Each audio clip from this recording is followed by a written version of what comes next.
வணக்கம். தந்தையின் பாட்காஸ்ட் செய்திகளை வாசிப்பது கார்த்திகா பிரகாஷ். முதலில் தலைப்புச் செய்திகளை பார்க்கலாம். கலைஞர் மகளிர் உரிமைத் தொகை திட்டம் விண்ணப்பிக்க பதிவு முகாம் இன்று தொடக்கம். தருமபுரியில் நடைபெறும் விழாவில் முகாமை தொடங்கி வைக்கிறார் முதலமைச்சர் ஸ்டாலின். தமிழ்நாட்டில் 450 எம்பிபிஎஸ் இடங்கள் அதிகரிப்பு. தனியார் மருத்துவக் கல்லூரிகளில் எம்பிபிஎஸ் மருத்துவ படிப்பிற்கான கட்டணத்தை அறிவித்தது தமிழக அரசு. டெல்டா பாசனத்திற்கு தண்ணீர் பற்றாக்குறை ஏற்படாத வகையில் நடவடிக்கை எடுக்கப்பட்டு வருகிறது. நகர்ப்புற வளர்ச்சித்துறை அமைச்சர் KN.நேரு பேச்சு. ஆசிய கேலோ விளையாட்டுப் போட்டிகளுக்கு பயிற்சி தர மணிப்பூரில் சாதகமற்ற சூழல். தமிழ்நாட்டில் விளையாட்டுப் பயிற்சிகளை மேற்கொள்ள வருமாறு மணிப்பூர் விளையாட்டு வீரர்களுக்கு முதலமைச்சர் மு.க.ஸ்டாலின் அழைப்பு. மணிப்பூர் சம்பவத்தை கண்டித்து நாடு தழுவிய போராட்டம். வரும் 25ஆம் தேதி ஆர்ப்பாட்டம், ரயில் மறியல் போராட்டம் என இந்திய கம்யூனிஸ்ட் மாநில செயலாளர் முத்தரசன் அறிவிப்பு. கடந்த அதிமுக ஆட்சியில் தாலிக்கு தங்கம் திட்டத்தில் முறைகேடு. சென்னை மாநகராட்சி கணக்கு நிலை குழுவின் ஆய்வில் தகவல். ஓபன் பேட்மிண்டன் தொடரில் சாம்பியன் பட்டம் வென்றது இந்தியாவின் சாத்விக் சிராக் ஜோடி. இந்தோனேஷியாவின் ஆல்பியன் ஆர்டியாண்டோ ஜோடியை வீழ்த்தி வெற்றி. இனி விரிவான செய்திகள். கலைஞர் மகளிர் உரிமைத் தொகை திட்ட விண்ணப்ப பதிவு முகாமை தொடங்கி வைப்பதற்காக முதலமைச்சர் மு.க.ஸ்டாலின் இன்று தருமபுரிக்கு வருகை தரவுள்ளார். தருமபுரி மாவட்டம் தொப்பூரில் திறந்தவெளி மைதானத்தில் நடைபெறும் நிகழ்ச்சியில் முதலமைச்சர் கலந்து கொண்டு திட்டத்தினை தொடங்கி வைக்கவுள்ளார். முதலமைச்சரின் வருகையை ஒட்டி 2000 போலீசார் பாதுகாப்பு பணியில் ஈடுபட்டுள்ளனர். தமிழ்நாட்டில் எம்பிபிஎஸ் படிப்பில் கூடுதலாக 450 இடங்கள் இந்த ஆண்டு முதல் நிரப்பப்பட உள்ளன. நடப்பாண்டில் ஈரோடு மாவட்டத்தில் ஒரு தனியார் மருத்துவக் கல்லூரிக்கும், காஞ்சிபுரம் மாவட்டத்தில் உள்ள ஒரு தனியார் மருத்துவக் கல்லூரியும் புதிதாக அங்கீகாரம் வழங்கப்பட்டுள்ளது. அதேபோல் பெரம்பலூரில் ஒரு தனியார் மருத்துவ பல்கலைக்கழகத்திற்கும் அங்கீகாரம் வழங்கப்பட்டுள்ளது. இதனிடையே தனியார் மருத்துவக் கல்லூரிகளில் எம்பிபிஎஸ் படிப்பில் சேர்வதற்கான கட்டணத்தை தமிழ்நாடு அரசு நிர்ணயித்துள்ளது. அரசு ஒதுக்கீட்டில் தனியார் கல்லூரிகளில் எம்பிபிஎஸ் சேர 4,50,000 வரை கட்டணம் நிர்ணயிக்கப்பட்டுள்ளது. நிர்வாக ஒதுக்கீட்டு இடங்களுக்கு 13,50,000 ரூபாய் கட்டணமாக நிர்ணயிக்கப்பட்டுள்ளது. தமிழகத்தில் பயிற்சிகளை மேற்கொள்ள வருமாறு மணிப்பூர் விளையாட்டு வீரர்களுக்கு முதலமைச்சர் மு.க.ஸ்டாலின் அழைப்பு விடுத்துள்ளார். இது தொடர்பாக வெளியாகியுள்ள அறிக்கையில், மணிப்பூரில் தற்போது விளையாட்டு வீரர்கள் பயிற்சி மேற்கொள்ள சாதகமற்ற சூழல் நிலவுவதாகவும், மணிப்பூர் வீரர்கள் தமிழகத்திற்கு வருகை தந்து பயிற்சிகளை மேற்கொள்வதற்கான ஏற்பாடுகளை அமைச்சர் உதயநிதி ஸ்டாலினிடம் செய்ய சொல்லியிருப்பதாகவும் முதலமைச்சர் மு.க.ஸ்டாலின் தெரிவித்துள்ளார்.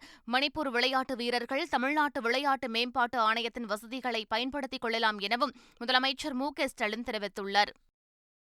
மேகதாது அணை விவகாரத்தில் கர்நாடக அரசு மீது நீதிமன்ற அவமதிப்பு நடவடிக்கை மேற்கொள்ளும் வகையில் உச்சநீதிமன்றத்தில் தமிழக அரசு வழக்கு தொடர வேண்டும் என பாமக தலைவர் அன்புமணி ராமதாஸ் வலியுறுத்தியுள்ளார். இது தொடர்பாக அவர் வெளியிட்டுள்ள அறிக்கையில், தமிழ்நாட்டின் ஒப்புதலும் காவிரி நீர் மேலாண்மை ஆணையத்தின் அனுமதியும் இல்லாமல் மேகதாது அணையை கர்நாடக அரசால் கட்ட இயலாது என தெரிவித்துள்ளார். அணை கட்டுவதற்கு வனத்துறை நிலங்களை கணக்கெடுக்கும் பணிகளுக்காக 29 அதிகாரிகளை பணி அமர்த்துவது உச்சநீதிமன்ற தீர்ப்பையும் கூட்டாட்சி தத்துவத்தையும் அவமதிக்கும் செயல் என தெரிவித்துள்ளார். கோவை எய்ம்ஸ் மருத்துவமனை பணிகளை மத்திய அரசின் நிதி பங்களிப்பில் செய்து தரக்கோரி மத்திய அமைச்சரிடம் கோரிக்கை விடுத்துள்ளதாக அமைச்சர் மா. சுப்பிரமணியன் தெரிவித்துள்ளார். மதுரையில் ராஜாஜி அரசு மருத்துவமனை சார்பில் நடைபெற்ற ரத்த தான விழிப்புணர்வு மாரத்தானை தொடங்கி வைத்து அமைச்சர் மா. சுப்பிரமணியன் ரத்த தானம் செய்தார். தொடர்ந்து அரசு மருத்துவக் கல்லூரி வளாகத்தில் இயற்கை எரிவாயு நிலையத்தை திறந்து வைத்த அவர் செய்தியாளர்களை சந்தித்தார். அப்போது மத்திய சுகாதாரத்துறை அமைச்சர் மன்சுக் மாண்டவியாவிடம் 14 அம்ச கோரிக்கைகள் அடங்கிய மனுவை அளித்துள்ளதாக கூறினார். டேராடூனில் நடைபெற்ற ஒன்றிய அதாவது மாநில சுகாதாரத்துறை அமைச்சர்களுடனான ஒரு மாநாட்டில் கலந்து கொண்டு, குறிப்பாக அன்றைக்கு மதுரையில் நூலகம் திறந்து வைக்கப்பட்ட நாள் அன்று அன்றைக்கு நான் அந்த மாநாட்டில் பங்கேற்க வேண்டிய நிலை இருந்தது. அங்கே சென்றிருந்தேன்.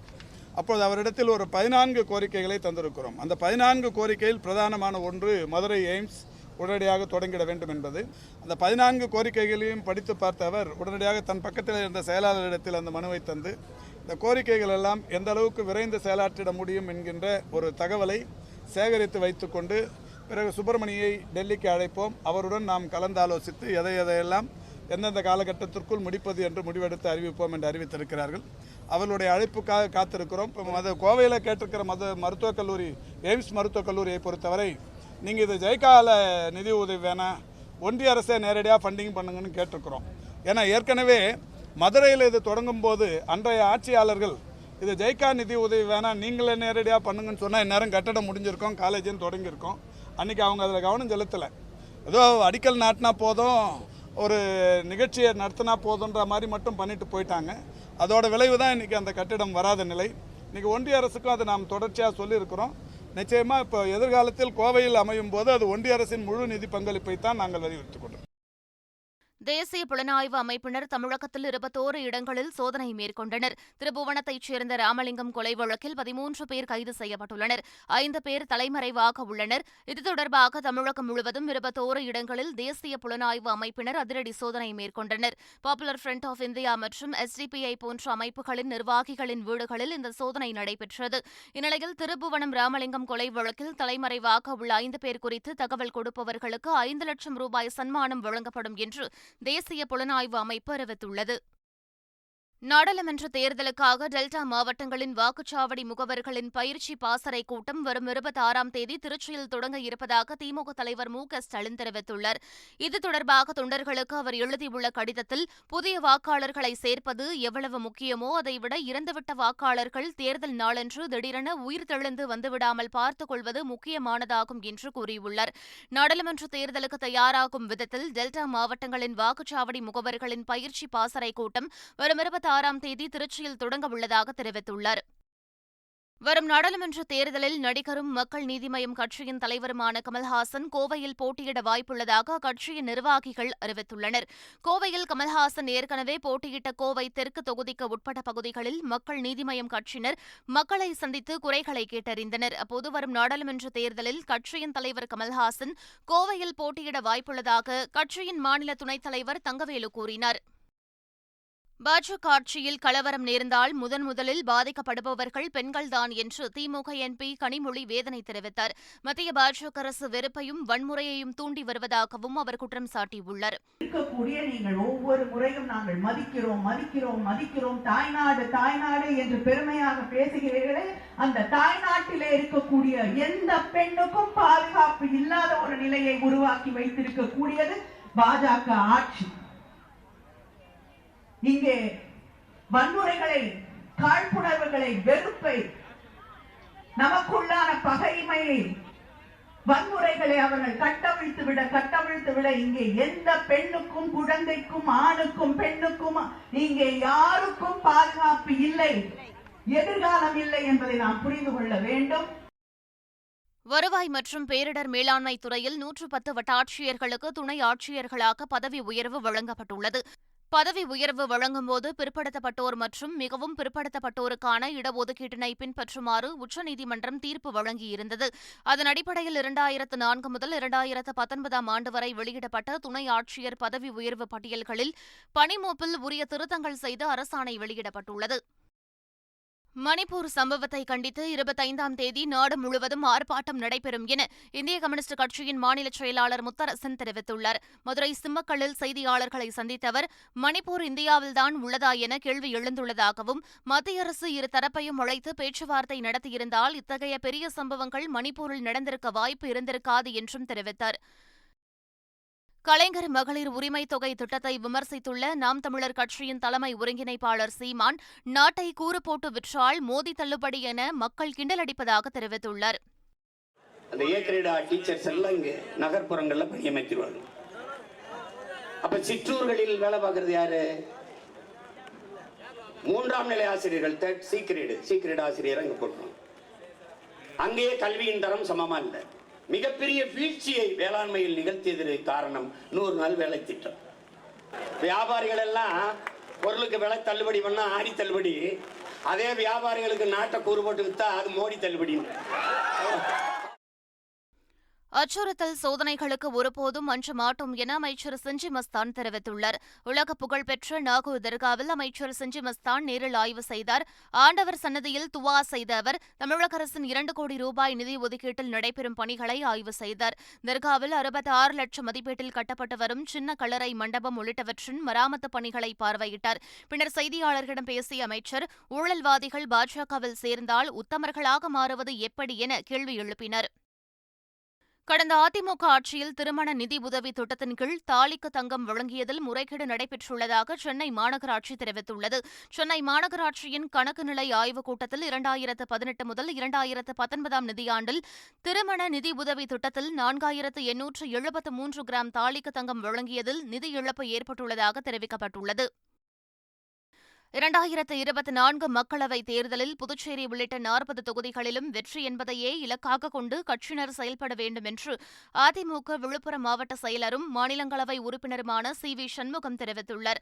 விழுப்புரத்தில் நடைபெற்ற அதிமுக நிர்வாகிகள் கூட்டத்தில் பேசிய அவர், திமுக பணபலம் மற்றும் அதிகார பலத்தை நம்பி மட்டுமே செயல்படுகிறது என்றார். அதிமுகவிற்கும் திமுகவுக்கும் 3% வாக்கு வித்தியாசம் மட்டுமே என்றும் இதை நாம் முறியடிக்க வேண்டும் என்று சி.வி. சண்முகம் கூறினார். தஞ்சை மாவட்டம் பாபநாசம் கஞ்சிமேடு செல்வ மகா காளியம்மன் கோவிலில் காளி திருநடன திருவிழா விமர்சையாக நடைபெற்றது. கடந்த 17ஆம் தேதி விழாவானது கொடியேற்றத்துடன் தொடங்கிய நிலையில் நாள்தோறும் அம்மனுக்கு சிறப்பு அலங்காரம் செய்யப்பட்டு காளியம்மன் வீதி உலா நடைபெற்றது. இதன் தொடர்ச்சியாக முக்கிய நிகழ்ச்சியான காளியாட்டம் வெகு விமர்சையாக நடைபெற்றது. வீதிகளில் நடனமாடி வந்த காளியம்மனை அப்பகுதி பொதுமக்கள் வீடுகளில் அமர வைத்து பழங்கள், இளநீர், மாவிளக்கு படைத்து வழிபட்டனர். திருச்சியில் தனியார் அமைப்பு சார்பில் குந்தவை நாச்சியார் 2023 பட்டம் வெல்லப்போவது யார் என்ற பெயரில் அழகி போட்டி நடைபெற்றது. சோழ இளவரசியான குந்தவை நாச்சியாரை நினைவுபடுத்தும் விதமாக நடைபெற்ற இப்போட்டியில் 50க்கும் மேற்பட்ட பெண்கள் கலந்து கொண்டனர். திருமணமானவர்கள் மற்றும் ஆகாதவர்களுக்கு என தனித்தனியாக இந்த போட்டியானது நடத்தப்பட்டது. சோழர் காலத்து இளவரசியைப் போலவே நடந்து வந்த போட்டியாளர்கள் பார்வையாளர்களை வெகுவாக கவர்ந்தனர். நீதிமன்றங்களில் மகாத்மா காந்தி மற்றும் திருவள்ளுவர் படங்களை தவிர மற்ற எவரது படங்களையும் வைக்கக்கூடாது என சென்னை உயர்நீதிமன்றம் தெரிவித்துள்ளது. இது தொடர்பாக அனுப்பப்பட்டுள்ள சுற்றறிக்கையில், ஆலந்தூரில் புதிதாக கட்டப்பட்டுள்ள ஒருங்கிணைந்த நீதிமன்ற வளாகத்தின் நுழைவு வாயிலில் வைக்கப்பட்டுள்ள அம்பேத்கரின் படத்தை அகற்ற ஆலந்தூர் நீதிமன்ற வழக்கறிஞரிடம் வலியுறுத்தும்படி காஞ்சிபுரம் முதன்மை மாவட்ட நீதிபதிக்கு அறிவுறுத்தப்பட்டுள்ளது. மகாத்மா காந்தி, திருவள்ளுவர் படங்களை தவிர மற்ற வேறு படங்களை வைக்க அனுமதிக்கக்கூடாது என முடிவு எடுக்கப்பட்டுள்ளதாக தெரிவிக்கப்பட்டுள்ளது. கொரிய ஓபன் பேட்மிண்டன் தொடரில் இந்தியாவின் சாத்விக் சிராக் ஜோடி சாம்பியன் பட்டம் வென்று அசத்தியுள்ளது. ஆடவர் இரட்டையர் பிரிவில் நடைபெற்ற இறுதிப் போட்டியில் இந்தோனேஷியாவின் ஆல்ஃபியன் ஆட்ரியான்டோ ஜோடியுடன் சாத்விக் சிராக் ஜோடி மோதியது. இதில் முதல் செட்டை 17-21 என்ற கணக்கில் சாத்விக் சிராக் ஜோடி இழந்தது. எனினும் இரண்டாவது செட்டில் சிறப்பாக ஆடிய சாத்விக் சிராக் ஜோடி அதனை 21-13 என்ற கணக்கில் வென்றது. தொடர்ந்து மூன்றாவது செட்டிலும் ஆதிக்கம் செலுத்திய சாத்விக் சிராக் ஜோடி 21-14 என்ற கணக்கில் மூன்றாவது செட்டை கைப்பற்றி சாம்பியன் பட்டத்தை முத்தமிட்டது. மேற்கிந்திய தீவுகளுக்கு எதிரான டெஸ்ட் கிரிக்கெட்டில் 364 ரன்கள் முன்னிலை பெற்றிருந்த நிலையில் இந்தியா டிக்ளேர் செய்தது. போர்ட் ஆஃப் ஸ்பெயினில் நடைபெற்ற இரண்டாவது இன்னிங்ஸில் இந்திய அணி 2 விக்கெட்டுகளை இழந்து 181 ரன்கள் எடுத்திருந்தது. இஷான் கிஷன் அதிரடியாக ஆடி 52 ரன்களை எடுத்தார். பின்னர் பேட் செய்த மேற்கிந்திய தீவுகள் அணி 4ஆம் நாள் ஆட்ட நேர முடிவில் 2 விக்கெட்டுகளை இழந்து 72 ரன்களை மட்டுமே எடுத்தது. மேற்கிந்திய தீவுகள் வெற்றி பெற 289 ரன்கள் தேவை என்ற நிலையில் அதற்குள் விக்கெட்டுகளை வீழ்த்தி வெற்றி பெற வேண்டும் என்ற முனைப்பில் இந்திய வீரர்கள் உள்ளனர்.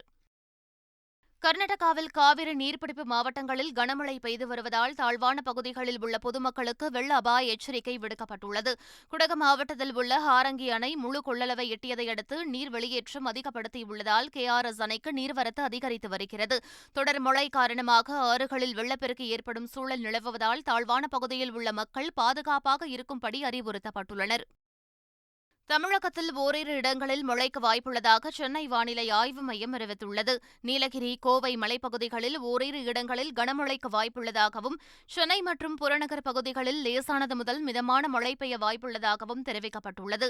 மன்னார் வளைகுடா, ஆந்திர கடலோரம், இலங்கை கடலோரம், அதனை ஒட்டிய தென்மேற்கு மற்றும் தென்கிழக்கு வங்கக்கடலில் சூறாவளி காற்று வீசக்கூடும். மீனவர்கள் கடலுக்கு செல்ல வேண்டாம் என அறிவுறுத்தப்பட்டுள்ளனர். மீண்டும் தலைப்புச் செய்திகள். கலைஞர் மகளிர் உரிமை தொகை திட்டம் விண்ணப்பிக்க பதிவு முகாம் இன்று தொடக்கம். தருமபுரியில் நடைபெறும் விழாவில் முகாமை தொடங்கி வைக்கிறார் முதலமைச்சர் ஸ்டாலின். தமிழ்நாட்டில் 450 MBBS இடங்கள் அதிகரிப்பு. தனியார் மருத்துவக் கல்லூரிகளில் MBBS மருத்துவ படிப்பிற்கான கட்டணத்தை அறிவித்தது தமிழக அரசு. டெல்டா பாசனத்திற்கு தண்ணீர் பற்றாக்குறை ஏற்படாத வகையில் நடவடிக்கை எடுக்கப்பட்டு வருகிறது. நகர்ப்புற வளர்ச்சித்துறை அமைச்சர் KN நேரு பேச்சு. ஆசிய கேலோ விளையாட்டுப் போட்டிகளுக்கு பயிற்சி தர மணிப்பூரில் சாதகமற்ற சூழல். தமிழ்நாட்டில் விளையாட்டு பயிற்சிகளை மேற்கொள்ள வருமாறு மணிப்பூர் விளையாட்டு வீரர்களுக்கு முதலமைச்சர் மு.க.ஸ்டாலின் அழைப்பு. மணிப்பூர் சம்பவத்தை கண்டித்து நாடு தழுவிய போராட்டம். வரும் 25ஆம் தேதி ஆர்ப்பாட்டம், ரயில் மறியல் போராட்டம் என இந்திய கம்யூனிஸ்ட் மாநில செயலாளர் முத்தரசன் அறிவிப்பு. கடந்த அதிமுக ஆட்சியில் தாலிக்கு தங்கம் திட்டத்தில் முறைகேடு. சென்னை மாநகராட்சி கணக்கு நிலை குழுவின் ஆய்வில் தகவல். ஓபன் பேட்மிண்டன் தொடரில் சாம்பியன் பட்டம் வென்றது இந்தியாவின் சாத்விக் சிராக் ஜோடி. இந்தோனேஷியாவின் ஆல்பியன் ஆர்டியாண்டோ ஜோடியை வீழ்த்தி வெற்றி. இத்துடன் பாட்காஸ்ட் செய்திகள் நிறைவு பெறுகின்றன. வணக்கம்.